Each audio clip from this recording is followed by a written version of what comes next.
The third question asks about which environmental policies and issues that I would advocate for. And I don't know, you probably know this because you all are just so with it. And I admire so much you all, especially Martha, man, she keeps us on our tiptoes. But Cincinnati has a green plan. It was written in 2018, but I don't know how much of it we're really following through on. It was such a ginormous project with many people involved, many experts. So we really need to look back at that and say, where are we doing well? What could we do better at? Things that I would like to push for is the rules about landfills. Right now, Hamilton County is very landfill friendly, and that is a problem. We need to have rules in place to protect our environment, especially if they're being put next to waterways. That's our water that we drink. So we can modernize that as well. Public transit, we need to invest in that to make sure that we are doing electric fleets of our buses, of our police vehicles, anything that we can do to limit the carbon footprints. Um, Protecting and increasing our tree canopy is very important. We have green spaces here on the east side that I know that developers are looking at to make new subdivisions, and that's taking away our trees.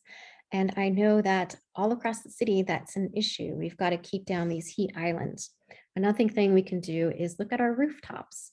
If you just paint the rooftops white, you can do gardens on rooftops. And that's another way to combat the climate crisis that we are in.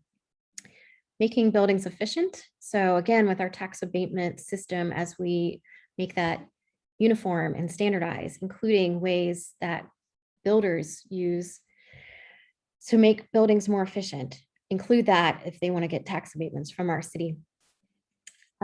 Solar panels, there was talk in the green plan to use that on our Cincinnati public schools, and that's something that's not been done, but there's an opportunity there, and I'd like to see that happen. The plastic bag ban, when we were going to do that and the pandemic pushed it back, plus there's some state legislature that's holding that up, but that is something we should push for. I remember we went to Ireland and it was just commonplace. Everybody had their own bags, and it's just a change that people do. It's a culture change and a shift, and we can push for that here in Cincinnati. I'm always learning other ways, other policies that we can do. And I hope that you will keep that information in front of your elected leaders. I know you will. And I plan on, when elected, to just keep learning, keep reaching out, and continuous improvement to get Cincinnati to be a leader, not the city that's always behind.